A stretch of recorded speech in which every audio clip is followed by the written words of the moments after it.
Selamat pagi, siang, sore, malam semuanya.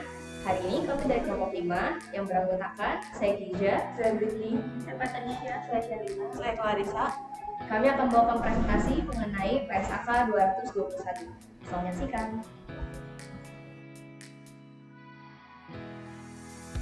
Pertama-tama, kita akan masuk ke bagian pendahuluan, di mana di sini akan dibahas mengenai latar belakang serta tujuan dari PSAK 221. Kita akan masuk ke bagian latar belakang terlebih dahulu. Yang pertama, banyak entitas di Indonesia bertransaksi dalam mata uang asing seperti US dollar, euro, dan lain sebagainya. Di Indonesia, sangat banyak perusahaan yang melakukan transaksi dengan pihak luar negeri, seperti impor bahan baku, ekspor produk, menerima pinjaman dalam US dollar, atau bekerja sama dengan vendor dari negara lain. Semua transaksi itu selalu melibatkan mata uang asing seperti US dollar, euro, atau Japanese yen. Karena itu, hampir semua perusahaan skala menengah sampai besar memiliki exposure terhadap valuta asing. Yang kedua, fluktuasi kurs berdampak pada nilai aset, liabilitas, laba rugi, dan posisi keuangan. Nilai tukar selalu berubah setiap hari. Akibatnya, ketika perusahaan memiliki piutang atau utang dalam mata uang asing, nilainya dalam rupiah bisa jadi naik atau turun. Perubahan ini bisa menyebabkan selisih kurs yang langsung mempengaruhi laba rugi. Misalnya, utang USD akan tampak lebih besar saat rupiah melemah. Jadi, fluktuasi kurs dapat memberikan dampak material pada laporan keuangan. Yang ketiga, dibutuhkan standar untuk pengukuran dan pelaporan yang konsisten. Karena pengaruh nilai tukar cukup besar, perusahaan membutuhkan standar akuntansi yang mengatur bagaimana transaksi mata uang asing harus dicatat. Tanpa standar, setiap entitas bisa menggunakan metode yang berbeda-beda, sehingga laporan keuangannya tidak bisa dibandingkan. PSAK 221 hadir untuk memastikan semua entitas menggunakan prinsip yang sama, terutama terkait penggunaan kurs spot, kurs penutup, dan pengakuan selisih kurs. Selanjutnya yaitu tujuan PSAK 221. Yang pertama, menetapkan prinsip akuntansi untuk transaksi mata uang asing. Tujuan utama PSAK 221 adalah memberikan pedoman yang jelas tentang bagaimana transaksi dalam mata uang asing harus dicatat, diukur, dan disajikan. Standar ini mengikuti prinsip yang diadopsi dari International Accounting Standard 21, The Effects of Changes in Foreign Exchange Rates, sehingga praktik di Indonesia konsisten dengan standar internasional. Yang kedua, mengatur penentuan mata uang fungsional dan penyajian laporan. Salah satu fokus PSAK 221 adalah menentukan mata uang fungsional, yaitu mata uang dari lingkungan ekonomi utama tempat entitas beroperasi. Misalnya, meskipun sebuah entitas sering bertransaksi dalam US dollar, tapi kalau sebagian besar biaya dan pendapatannya dalam rupiah, mata uang fungsionalnya tetap rupiah. PSAK 221 juga mengatur bagaimana laporan disusun jika mata uang fungsional itu berbeda dari mata uang penyajian. Yang ketiga, mewujudkan pelaporan keuangan yang wajar dan dapat dibandingkan. Dengan aturan mengenai penentuan kurs, pencatatan selisih kurs, dan penjabaran laporan keuangan, PSAK 221 memastikan bahwa laporan yang disajikan itu wajar, transparan, dan dapat dibandingkan antar periode maupun antar perusahaan. Hal ini membantu pengguna laporan seperti investor dan auditor memahami sejauh mana perubahan kurs berpengaruh pada kinerja perusahaan. Selanjutnya kita akan masuk ke bagian kedua, yaitu ruang lingkup PSAK 221. Yang pertama, berlaku untuk seluruh entitas yang melakukan transaksi dalam mata uang asing. PSAK 221 diterapkan oleh semua entitas yang memiliki transaksi yang melibatkan mata uang selain mata uang fungsionalnya. Contohnya, pembelian atau penjualan dalam US dollar, menerima pinjaman dalam euro, atau memiliki piutang dan utang dalam mata uang asing. Standar ini memastikan seluruh transaksi tersebut diukur dan dicatat dengan prinsip yang konsisten. Yang kedua, mencangkup penjabaran laporan keuangan entitas dengan kegiatan usaha luar negeri. Jika sebuah perusahaan memiliki entitas anak, cabang, atau operasi di luar negeri, maka laporan keuangan dari operasi tersebut perlu dijabarkan ke dalam mata uang penyajian entitas induk. PSAK 221 mengatur bagaimana aset, liabilitas, pendapatan, serta beban dari operasi luar negeri dijabarkan menggunakan kurs penutup atau kurs rata-rata. Yang ketiga, tidak berlaku untuk instrumen derivatif, di mana hal ini diatur dalam PSAK lain terkait instrumen keuangan. Instrumen seperti forward contract, futures, options, atau swap yang berkaitan dengan valuta asing tidak diatur di PSAK 221. Akuntansinya diatur dalam PSAK mengenai instrumen keuangan, misalnya PSAK 71 atau PSAK 55, karena derivatif memiliki karakteristik pengukuran khusus seperti fair value changes. Konsep kunci dalam PSAK 221, mata uang fungsional adalah mata uang yang paling mengangkat lingkungan ekonomi utama tempat entitas menghasilkan dan mengeluarkan. Mata uang yang paling mempengaruhi pendapatan, biaya, dan aktivitas bisnis sehari-hari. Tujuan menyajikan laporan keuangan yang mencerminkan kinerja ekonomi sebenarnya dari entitas, memastikan perlakuan akuntansi yang tepat untuk transaksi valuta asing, menciptakan dasar yang konsisten untuk membandingkan data keuangan antar entitas. Manfaat akurasi memastikan bahwa laporan keuangan menyajikan gambaran keuangan yang akurat dan wajar bagi pengguna. Analisis memungkinkan analisis kinerja yang lebih baik karena laporan didasarkan pada mata uang operasional utama. Kepatuhan membantu entitas mematuhi standar akuntansi yang berlaku seperti PSAK 221. Pengambilan keputusan menyediakan informasi yang relevan untuk pengambilan keputusan manajemen, investor, dan kreditor. Mata uang penyajian adalah mata uang yang digunakan entitas untuk menyajikan laporan keuangan kepada publik. Mata uang ini digunakan dalam laporan laba rugi, posisi keuangan, arus kas, dan catatan-catatan. Tujuan memberikan informasi yang relevan menyediakan laporan keuangan dalam mata uang yang paling relevan bagi sebagian besar pengguna, investor, kreditor, regulator di yurisdiksi tertentu. Memenuhi persyaratan hukum dan regulasi mematuhi peraturan perundang-undang di negara tempat entitas beroperasi.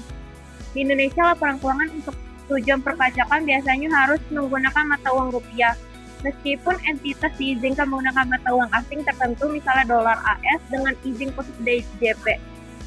Meningkatkan komparabilitas dan transparansi. Memungkinkan perbandingan laporan keuangan antar entitas dalam industri atau negara yang sama atau dengan periode sebelumnya. Sehingga meningkatkan transparansi dan akuntabilitas informasi keuangan. Manfaat akses pasar modal global, perusahaan multinasional dapat menyajikan laporan keuangan dalam mata uang yang dipahami secara luas, secara internasional, misalnya USD, Euro, untuk menarik investor asing. Pengambilan keputusan yang lebih baik, pengguna laporan keuangan dapat membuat keputusan ekonomi yang lebih terinformasi karena informasi disajikan dalam format yang mereka pahami dan relevan dengan lingkungan ekonomi mereka. Keseragaman pelaporan konsolidasi memfasilitasi proses konsolidasi laporan keuangan untuk grup perusahaan internasional, di mana semua entitas akan mentranslasikan laporan keuangan ke dalam mata uang penyajian entitas induk. Transaksi dalam mata uang asing harus dicatat dalam mata uang fungsional menggunakan kode pada tanggal transaksi. Tujuannya adalah untuk mencerminkan nilai transaksi secara akurat sesuai dengan nilai tukar saat kejadian sehingga memberikan manfaat laporan keuangan yang wajar dan meminimalisir distorsi.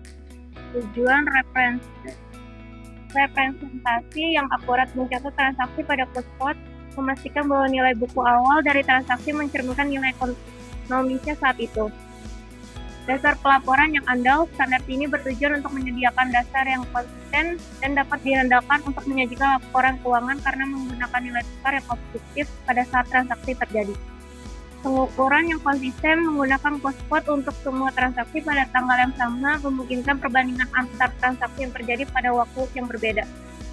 Manfaat menghindari distorsi akuntansi menggunakan cost mencegah pengakuan keuntungan atau kerugian yang tidak realistis dari fluktuasi nilai tukar pada tanggal transaksi awal. Mempermudah rekonsiliasi menetapkan nilai tukar awal yang jelas, mempermudah rekonsiliasi akun dan melancarkan kinerja keuangan. Dasar untuk penilaian lebih lanjut, pencatatan awal pada cost menjadi dasar untuk penilaian lebih lanjut di masa depan sehingga pada tanggal pelaporan akhir periode di mana saldo akun moneter akan disesuaikan dengan kurs yang berlaku. Selanjutnya ada pengakuan dan pengukuran PSAK 221. Pada suatu transaksi terjadi dalam mata uang asing, entitas harus Yang pertama, dicatat menggunakan kurs pada tanggal transaksi.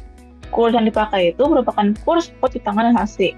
Contohnya ketika beli barang $1.000 saat kurs Rp15.000, maka dicatat sebesar Rp15 juta. Dan tanggal transaksi ini merupakan tanggal ketika transaksi memenuhi kriteria pengakuan sesuai PSAK lain. Jadi maksudnya, kita ada tanggalnya ketika transaksi tersebut sudah memenuhi syarat untuk diakui. Misalnya saat barang diterima atau pendapatan sudah terjadi. Berikutnya, pengukuran pada akhir periode laporan. Yang pertama ada aset dan liabilitas moneter, termasuk kas dan utara kas dalam mata uang asing, piutang, utang, dan pinjaman. Item-item ini nilainya bisa berubah karena akan diterima atau dibayar dengan uang. Kemudian, diukur kembali pakai kurs penutup dan menghasilkan laba atau rugi selisih kurs. Yang kedua ada aset dan liabilitas non-moneter, termasuk persediaan dan aset tetap. Item ini tidak akan dibayar atau diterima dalam jumlah uang tetap dan tidak disesuaikan dengan kurs penutup. Jadi di akhir periode mereka tidak di-measure kecuali aturan tertentu. Jika biaya historis pakai kurs tanggal transaksi awal, dan jika nilai wajar atau fair value pakai kurs pada tanggal pengukuran nilai wajarnya. Kemudian ada selisih kurs atau foreign exchange difference. Apabila nilai tukar berubah, maka nilai rupiah dari aset atau liabilitas moneter juga berubah. Perubahan inilah yang disebut selisih kurs. Jika menyebabkan penambahan nilai, diakui sebagai keuntungan selisih kurs, dan jika menyebabkan pengurangan nilai, maka diakui sebagai kerugian selisih kurs. Semua selisih ini diakui dalam laporan laba rugi periode berjalan. Lalu, pembayaran atau penerimaan kas. Saat dibayar atau dicairkan, nilai kas yang keluar termasuk pakai kurs saat pembayarannya. Jadi, jumlah rupiah yang dicatat harus pakai kurs pada hari kas yang benar-benar keluar atau masuk. Yang kedua, selisih dari nilai catatan merupakan laba atau rugi kurs. Perbedaan antara nilai sebelumnya dan nilai saat bayar itu jadi keuntungan atau kerugian kursnya. Baik, sekarang saya akan membahas mengenai penyajian kembali laporan keuangan. Jika mata uang fungsional suatu entitas berbeda dengan mata uang penyajian laporan keuangannya, maka laporan keuangan harus ditranslasikan ke mata uang penyajiannya. Translasi yang berlaku dibagi ke 3 part. Yang pertama adalah ada aset dan liabilitas moneter, yaitu menggunakan kurs penutup, yaitu kurs pada tanggal akhir periode pelaporan. Yang kedua ada pendapatan dan beban. Pendapatan beban ini bisa menggunakan kurs rata-rata periode jika kurs tidak begitu fluktuatif. Dan yang ketiga untuk selisih transaksi. Selisih transaksi ini dari perubahan kurs. Diakuinya di ekuitas di dalam komponen OCI atau Other Comprehensive Income. Berikutnya ada tujuan dan contoh. Tujuan itu, tujuan dari dibuatnya PSAK ini adalah agar laporan keuangannya tetap mencerminkan posisi keuangan dari kinerja entitas secara wajar ketika perusahaan melakukan operasi dengan dua mata uang yang berbeda. Contohnya, jika perusahaan berkedudukan di Indonesia, yang berarti mata uang fungsionalnya adalah rupiah, tetapi menyajikan laporan dalam US dollar, itu maka perlu dilakukan translasi ke rupiah, dari rupiah ke US dollar, sesuai dengan ketentuan PSAK 221 yang berlaku. Berikutnya kita akan membahas mengenai pengungkapan. Pengungkapan ini entitas harus menyediakan informasi tambahan, catatan atas laporan keuangan yang cukup agar pengguna laporan keuangan memahami. Yang pertama mengenai mata uang fungsional apa yang dipakai dan alasan perusahaan memakai mata uang tersebut.